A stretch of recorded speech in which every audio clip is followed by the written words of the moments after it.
ഒരൊറ്റ സംഭവം ഞാൻ ബറക്കത്തിന് വേണ്ടി പറയുന്നു.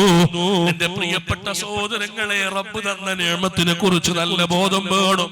അള്ളാഹുവിന്റെ മുമ്പിൽ ചോദ്യം ചെയ്യപ്പെടുമെന്ന വിചാരം വേണം. ഖൈറായ വാക്ക് നമ്മൾ പറയാൻ ശ്രമിക്കണം.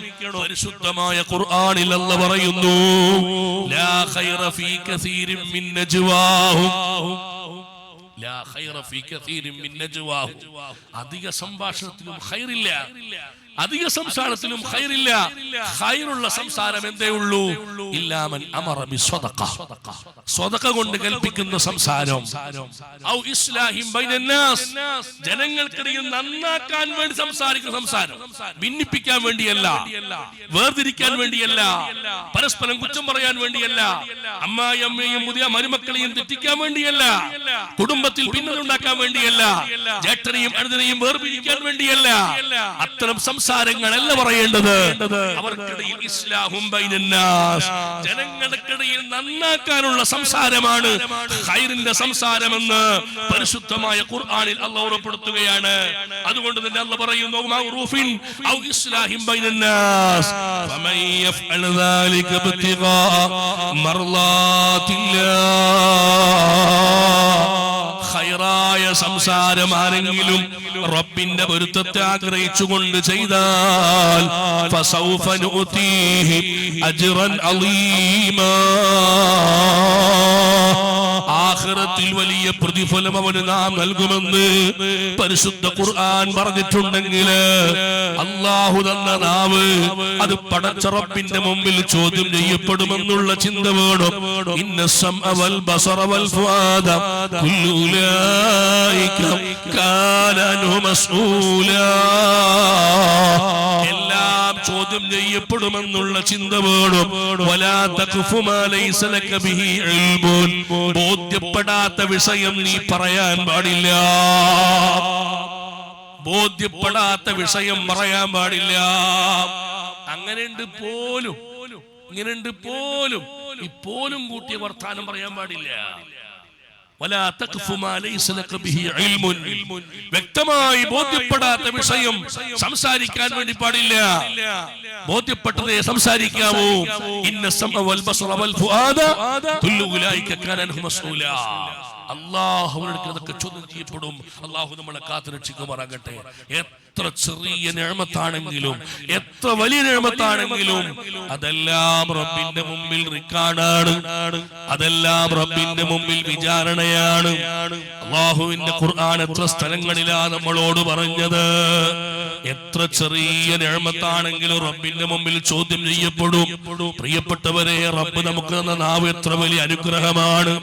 ആ നാവ് കൊണ്ട് നമുക്ക് സ്വർഗം വാങ്ങാമല്ലോ, ആ നാവ് കൊണ്ട് നമുക്ക് ഹബീബിലേക്ക് അടുക്കാലോ, ആ നാവ് കൊണ്ട് ദിക്ർ ചൊല്ലാലോ, ആ നാവ് കൊണ്ട് ഖുർആൻ ഓതാലോ, ആ നാവ് കൊണ്ട് നല്ലത് പറയാലോ. ആ നാവ് വാപ്പക്കെതിരെ ഉപയോഗിക്കാൻ പാടില്ല, ഉമ്മക്കെതിരെ ഉപയോഗിക്കാൻ പാടില്ല, ഭാര്യക്കെതിരെ സംസാരിക്കാൻ പാടില്ല, അതുപോലെ കുടുംബത്തിൽ ഭിന്നത ഉണ്ടാക്കാൻ ഉപയോഗിക്കാൻ പാടില്ല. ഒരാളെ മനസ്സിനെ വേദനിപ്പിക്കുന്ന വർത്തമാനം പറഞ്ഞ് നാവ് ഉപയോഗിക്കാൻ പാടില്ല. നാവ് വലിയ ദുരന്തമുണ്ടാക്കുന്ന അവയവമാണെന്നുള്ള ചിന്തയോട് ആ നാവിനെ കടിഞ്ഞാണിട്ട് സൂക്ഷിച്ചുകൊണ്ട് ഈ വിശുദ്ധമായ ശഅബാനോടുകൂടെ എന്റെ ജീവിതം ഒന്ന് നന്നാവണം. എനിക്ക് ആഖിറത്തിലേക്ക് യാത്ര പിരിഞ്ഞു പോകുമ്പോ മഹാന്മാര് പോയതുപോലെ ചിരിച്ചുകൊണ്ട് മരിക്കാൻ കഴിയണം. ആഖിറത്തിലേക്ക് യാത്ര പോകുമ്പോ സന്തോഷത്തോടെ പോകാൻ കഴിയണമെന്ന ചിന്തയോടുകൂടെ റബ്ബിന്റെ നിഅമത്തോർത്തുകൊണ്ട് ചിന്തിച്ച് ജീവിച്ചവരായി നാം എപ്പോഴും മാറിക്കൊണ്ടിരിക്കണം.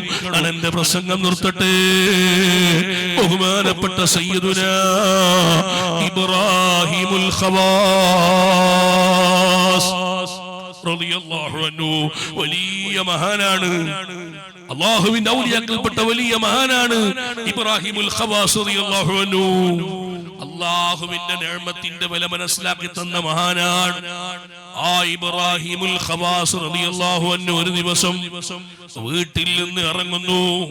ഇറങ്ങുന്ന സമയത്ത് മഹാന്റെ കൽബിലേക്ക് ഒരു ആശ വരുന്നു. എന്താണ് ആശ എന്നറിയോ?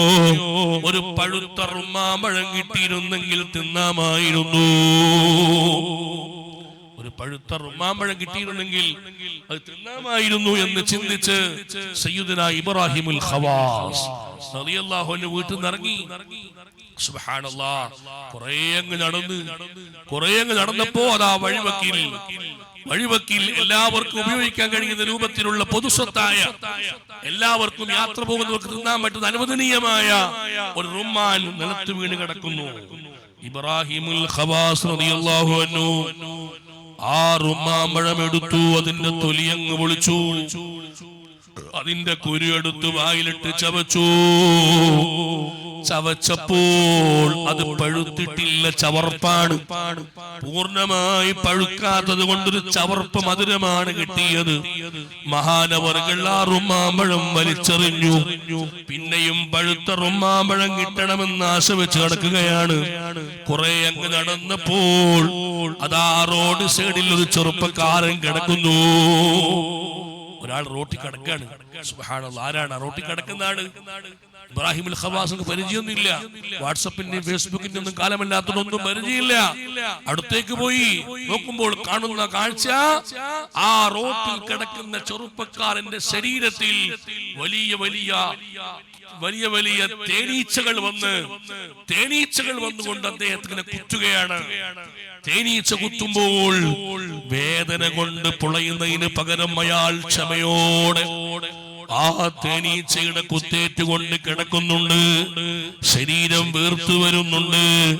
ഇത് കണ്ടപ്പോൾ ഇബ്രാഹിമുൽ ഖവാസ് റളിയല്ലാഹു അൻഹുവിന്റെ ഖൽബ് വേദനിച്ചു പോയി. കാരണം മറ്റുള്ളവന്റെ ശരീരത്തിന്റെ വേദന തന്റെ വേദനയാണെന്ന് കാണുമല്ലോ എന്ന് ചിന്തിച്ച് ഇബ്രാഹിമുൽ ഖവാസ് റളിയല്ലാഹു അൻഹു ആ ചെറുപ്പക്കാരനോട് അസ്സലാമു അലൈക്കും യാ ഫുലാൻ, പേര് വിളിക്കറിയാത്തത് കൊണ്ട് സലാം പറഞ്ഞു.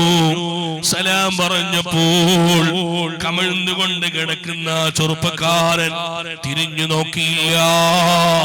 ഉടനെ കമിഴ്ന്ന് കിടന്നുകൊണ്ട് സലാം അടക്കുന്നു. വഅലൈക്കുമുസ്സലാം യാ ഇബ്രാഹിം.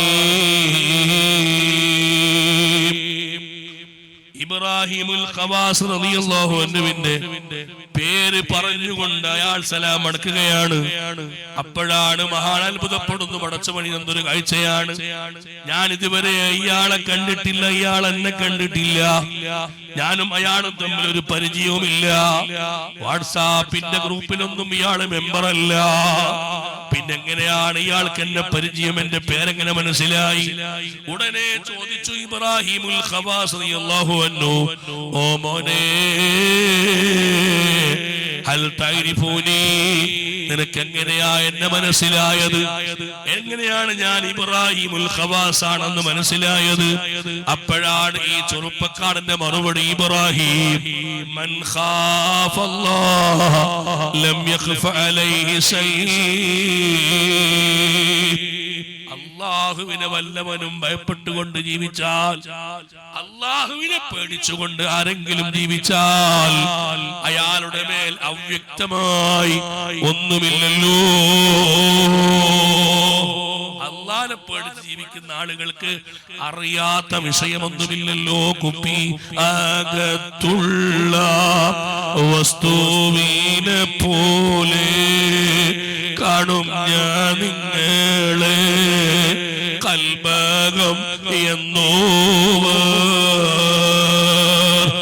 അല്ലാഹുവിനെ ഭയപ്പെട്ടുകൊണ്ട് ജീവിക്കുന്ന ആളുകൾക്ക് അവ്യക്തമായ ഒന്നുമില്ലല്ലോ. ഇത് പറഞ്ഞപ്പോഴാണ് സുബ്ഹാനല്ലാഹ്, ഈ ചെറുപ്പക്കാരൻ ചില്ലറക്കാരനല്ല, ഇയാൾ സാധാരണക്കാരനല്ല. ഉടനെ ബഹുമാനപ്പെട്ട ഇബ്രാഹിമുൽ ഖവാസ് റളിയല്ലാഹു അൻഹു പറഞ്ഞു, മോനെ, നീ വലിയ നിങ്ങൾ വലിയ മഹാനാണെന്ന് ഞാൻ മനസ്സിലാക്കുന്നു. നിങ്ങൾ വഴിവക്കിൽ കിടന്നുകൊണ്ട് കടന്നലിന്റെ കുത്തേറ്റ്, തേനീച്ചയുടെ കുത്തേറ്റ് കൊണ്ട് വേദന പൊളയുന്നത് കാണുമ്പോൾ എനിക്ക് കൽബിന് സങ്കടമുണ്ടായി പോയി. നിങ്ങൾ വലിയ മഹാനാണല്ലോ, നിങ്ങൾക്കൊന്ന് റബ്ബിനോട് ദുആ ചെയ്തുകൂടെ? ഈ കടന്നൽ കുത്തേറ്റുകൊണ്ട് കടന്നലിന്റെ കുത്തിൽ നിന്ന് രക്ഷപ്പെടാൻ അല്ലാഹുവിനോട് നിങ്ങൾക്കൊന്ന് പ്രാർത്ഥിച്ചുകൂടെ? ഈ ചെറുപ്പക്കാരൻ ചെറുപ്പക്കാരനോട് ഇബ്രാഹിമുൽ ഖവാസ് റളിയല്ലാഹു അൻഹു പറഞ്ഞപ്പോ ഇബ്രാഹിമുൽ ഖവാസുകളുടെ മുഖത്ത് നോക്കിയിട്ട് ഈ ചെറുപ്പക്കാരൻ മറുപടി, ഓ ഇബ്രാഹിം, ഇന്നി ലഅരിഫു ലക ഹാലൻ, നിങ്ങളും വലിയ മഹാനല്ലേ, നിങ്ങളും വലിയ മഹാനല്ലേ, നിങ്ങൾക്കും ഒന്ന് പടച്ചവനോട് ദുആയിരുന്നൂടെ? നിങ്ങൾ വീട്ടിൽ നിന്ന് ഇറങ്ങിയത് പഴുത്ത റുമ്മാമ്പഴം കിട്ടാൻ വേണ്ടിയിട്ടല്ലേ? കിട്ടിയ റുമ്മാൻ പഴുക്കാത്തത് കൊണ്ട് വലിച്ചെറിഞ്ഞിട്ട് പിന്നെയും പഴുത്ത റുമ്മാമ്പഴം കിട്ടാൻ വേണ്ടി ആശിച്ച് നടക്കുകയല്ലേ? നിങ്ങൾക്കൊന്ന് ദുആ ചെയ്തുകൂടെ? പടച്ചവനെ, എന്റെ കൽബിൽ റുമ്മാമ്പഴത്തോടുള്ള ആശ നീ തരല്ലേ അല്ലാഹ് എന്ന് നിങ്ങൾക്ക് ദുആ ചെയ്തുകൂടെ? ഉടനെ ഈ ചെറുപ്പക്കാരന്റെ മറുപടി, ഇബ്രാഹിം, നിങ്ങൾക്ക് എന്നെ ഓർത്ത് വിഷമമുണ്ടല്ലേ? കടന്നൽ കുത്തേറ്റുകൊണ്ട് എന്റെ ശരീരത്തിൽ ഈച്ച കുത്തുന്നത് കാണുമ്പോ സങ്കടമുണ്ട് അല്ലേ? എന്നാൽ എനിക്ക് സങ്കടം എന്നെ ഓർത്തിട്ടല്ല, എന്റെ സങ്കടം നിങ്ങളോർത്തിട്ടാ. നിങ്ങളോർത്തിട്ട് എന്റെ മനസ്സ് വേദനിക്കുകയാണ്. എന്തേ അങ്ങനെ പറയാൻ കാരണം? അപ്പോഴാണ് ഈ ചെറുപ്പക്കാരന്റെ മറുപടി, ഇബ്രാഹിം, അഷ്റഫുൽ ഖൽഖായ മുഹമ്മദുർ റസൂലുള്ളാഹ് തങ്ങൾ പറഞ്ഞിട്ടില്ലേ, ഒരു മുഅ്മിനായ മനുഷ്യനിക്കൊരു ചെറിയ കാലിന് മുള്ളു നിറച്ചാൽ അതയാൾ ചെവിച്ചാൽ സ്വർഗത്തിൽ അയാൾക്ക് വലിയ സ്ഥാനമുണ്ടെന്ന് മുത്തായ തങ്ങൾ പഠിപ്പിച്ചതല്ലേ? ഓരോ കടന്നൽ എന്നെ കുത്തുമ്പോഴും ഞാൻ സ്വർഗത്തിൽ എന്റെ വലിയ സ്ഥാനം ഉയരുന്നത് കണ്ടുകൊണ്ടിരിക്കുകയാ. സ്വർഗത്തിന്റെ സ്ഥാനം കാണുമ്പോ കടന്നലിന്റെ വേദന അറിയുന്നില്ല. അതങ്ങനെയാണ്. സ്വർഗത്തിന്റെ സ്ഥാനം കാണുമ്പോ പിന്നെ ഓർമ്മ ഉണ്ടാവില്ല. ഈ കടന്നലിന്റെ വേദനയെ തോന്നൂല്ല. കണ്ടില്ലേ, നമ്മുടെ നാട്ടിലൊക്കെ ഗർഭിണിയാകുന്ന സഹോദരിമാർ ഖുതുബിയത്തിന്റെ മജ്‌ലിസിൽ നേർച്ചയാക്കും. എന്തിനാ ഗർഭിണി നേർച്ചയാക്കുന്നതിനാ? സുഖപ്രസവത്തിന് വേണ്ടി ദുആ ചെയ്യാൻ വേണ്ടി ഖുതുബിയത്തിലേക്ക് നേർച്ചയാണ്. സുഖപ്രസവം എന്ന് പറഞ്ഞാൽ എന്താ? ജീവിതത്തിൽ ഇന്ന് വരെ ഏതെങ്കിലും ഒരു പെണ്ണ് ചിരിച്ചോണ്ട് പ്രസവിച്ചില്ല? നല്ല സുഖത്തിൽ ഏതെങ്കിലും ഒരു പെണ്ണിനോട് ചോദിക്കുങ്ങള് പ്രസവിച്ച ശേഷം നല്ല സുഖമല്ലേ ചോദിച്ചു നോക്കിയ? പക്ഷേ വേദന സഹിച്ച പ്രസവിക്കാൻ പിന്നെ ഓപ്പറേഷൻ അസുഖം അല്ലെ? അല്ലാഹു കാത്തു രക്ഷിക്കട്ടെ. പക്ഷെ ഈ വേദന സഹിച്ച് പ്രസവിക്കുന്ന പ്രസവത്തിന്റെ പേരെന്താ? സുഖപ്രസവം. എന്താ കാരണം? ആ പ്രസവത്തിന് ശേഷം കിട്ടുന്ന ഭാവി കിട്ടുന്ന നിഅമത്ത് ഓർക്കുമ്പോ ഇതൊരു പ്രശ്നമല്ല. ഇന്ന് വരെ ഒരു പ്രസവിച്ച പെണ്ണ് ഇന്ന് രണ്ടാമത് പ്രസവിക്കുന്നുണ്ടോ? ഇല്ല. കാരണം എന്താ? മക്കൾ ഇനിയും കിട്ടിയാൽ ആ മക്കള് ഭാവിയിൽ കിട്ടുന്ന മക്കളെ ഓർക്കുമ്പോ ഈ പ്രസവ സമയത്തുള്ള കുറച്ച് സമയത്തുള്ള വേദന എന്തല്ല ഒരു പ്രശ്നമല്ല. സ്വർഗത്തിന്റെ അനുഭൂതിയും സ്ഥാനമാനങ്ങളും ഞാൻ ഇങ്ങനെ കണ്ടുകൊണ്ടിരിക്കുമ്പോ കടന്നൽ കുത്തിന്റെ വേദന എനിക്ക് പ്രശ്നമല്ല. പക്ഷെ എന്റെ ബേജാറ് നിങ്ങളെ ഓർത്തിട്ടാണ്. എന്തേ എന്നെ ഓർത്തിട്ടുള്ള വിഷമം? നിങ്ങൾ വരുന്ന വഴിക്ക് റുമ്മാമ്പഴം കിട്ടാൻ ആശ വെച്ചില്ലേ? കിട്ടിയത് റുമ്മാമ്പഴമാണെങ്കിലും പൊളിച്ചു നോക്കിയിട്ടതിന്റെ കുരുവെടുത്ത് വായിലിട്ട് ചവച്ചില്ലേ? ചവച്ചപ്പോ ഒരു ചെറിയ പുളിയുള്ള രസം നിങ്ങൾക്ക് അനുഭവിക്കാൻ കഴിഞ്ഞില്ലേ? മധുരം കിട്ടിയില്ലെങ്കിലും ഒരു രസമുള്ള പുളി നിങ്ങൾക്ക് ജീവിതത്തിൽ ആസ്വദിക്കാൻ കഴിഞ്ഞില്ലേ? അല്ലാഹുവിന്റെ ഖുർആനിൽ അല്ലാഹ് പറഞ്ഞത് ഓർമ്മയില്ലേ? ഇബ്രാഹിം ثم لتسألن يومئذ عن النعيم. എല്ലാ സുഖങ്ങളെ കുറിച്ചും തീർച്ചയായും ചോദ്യം ചെയ്യപ്പെടുമെന്ന് ഖുർആനിൽ അല്ലാഹ് പറഞ്ഞിട്ടില്ലേ? നാളെ ഈ റുമ്മാമ്പഴത്തിന്റെ രസത്തെക്കുറിച്ച്, റുമ്മാമ്പഴത്തിന്റെ സുഖത്തെക്കുറിച്ച് പടച്ച റബ്ബ് നിങ്ങളോട് ചോദ്യം ചെയ്യുമ്പോൾ നിങ്ങൾ അവിടെ കിടന്ന് വിയർക്കുമല്ലോ എന്നോർത്തുകൊണ്ട് ഞാൻ ബേജാറിലാണെന്ന് ഈ ചെറുപ്പക്കാരൻ മറുപടി കൊടുത്തപ്പോൾ സയ്യിദുനാ ഇബ്രാഹിമുൽ ഖവാസ് റളിയല്ലാഹു അൻഹു അവിടെ കിടന്ന് പൊട്ടിക്കരഞ്ഞ് ബോധരഹിതനായി പോയി എന്ന് ചരിത്രത്തിൽ കാണാൻ വേണ്ടി കഴിയും. സഹോദരങ്ങളെ, ആ ഒരു ചെറിയ റുമ്മാമ്പഴത്തിന്റെ സുഖം പോലും ആഖിറത്തിൽ ചോദ്യം ചെയ്യപ്പെടുമെന്ന് വെക്കുമ്പോ സാധുക്കളായ എനിക്കും നിങ്ങൾക്കും ഖാലിഖായ റബ്ബ് തന്ന സുഖം എത്രയാണ്? നമുക്ക് അല്ലാഹു നൽകിയ നിഅമത്ത് എത്രയാണ്? നമുക്ക് അല്ലാഹു നൽകിയ സൗഭാഗ്യം എത്രയാണ്. എടുത്തല്ലേ ഫലസ്തീന്റെ മക്കൾക്ക് സമാധാനം കിട്ടിയത്. എത്ര മാസങ്ങളാണ് ആ പാവപ്പെട്ട കുടുംബം, പാവപ്പെട്ട ജനത പ്രയാസത്തിൽപ്പെട്ടു പോയത്.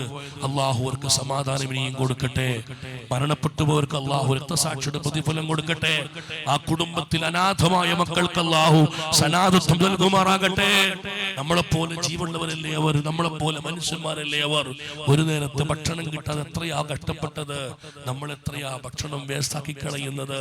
നമ്മൾ എത്രയാ റബ്ബിന്റെ നിഅമത്ത് കളഞ്ഞു കുളിക്കുന്നത്. നമുക്ക് എത്രയാ റബ്ബ് അനുഗ്രഹങ്ങൾ വാരിക്കോരി തന്നത്. ആ റബ്ബിന്റെ നിഅമത്ത് ഓർക്കുമ്പോൾ ഞാനും നിങ്ങളും എന്താ റബ്ബിന് വേണ്ടി ചെയ്തത്?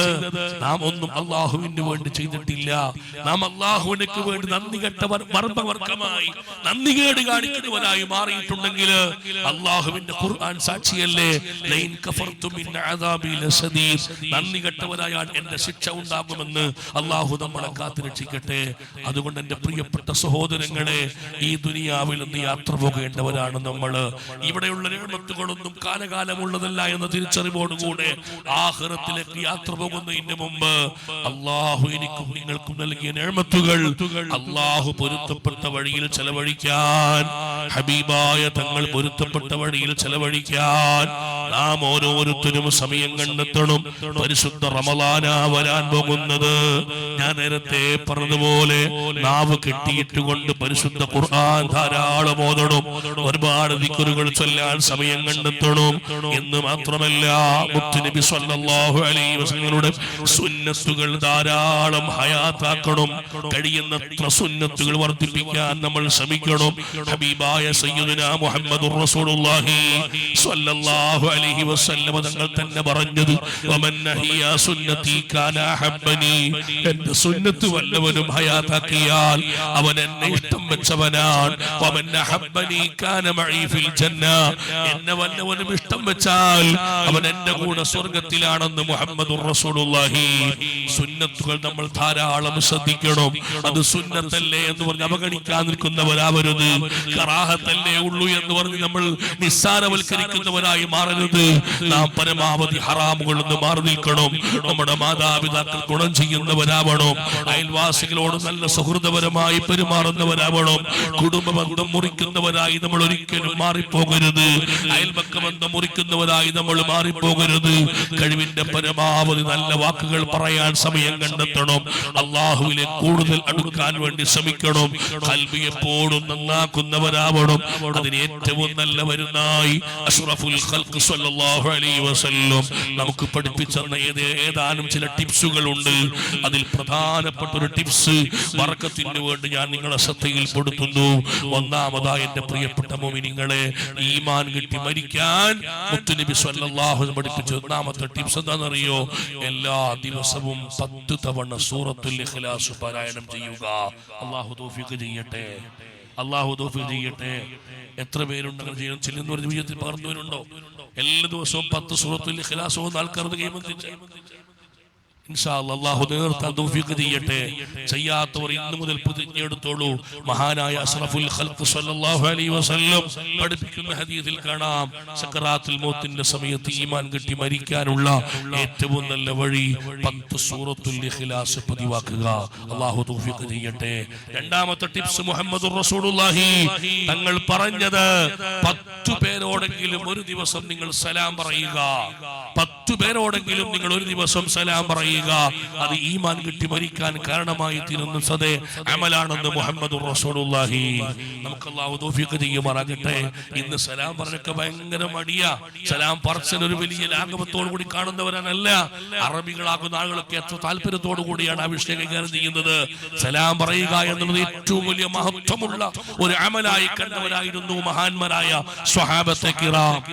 തൗഫീഖ് ചെയ്യുമാറാകട്ടെ. അല്ലാഹു തൗഫീഖ് ചെയ്യുമാറാകട്ടെ. അതുകൊണ്ട് നമ്മുടെ ഈമാൻ സലാമത്തായി മരിക്കണം. അവസാനം ആഖിബത്ത് നന്നായി മരിക്കണം. അതിനുവേണ്ടിയുള്ള അധ്വാനം നമ്മുടെ ജീവിതത്തിൽ ഉണ്ടാവണം.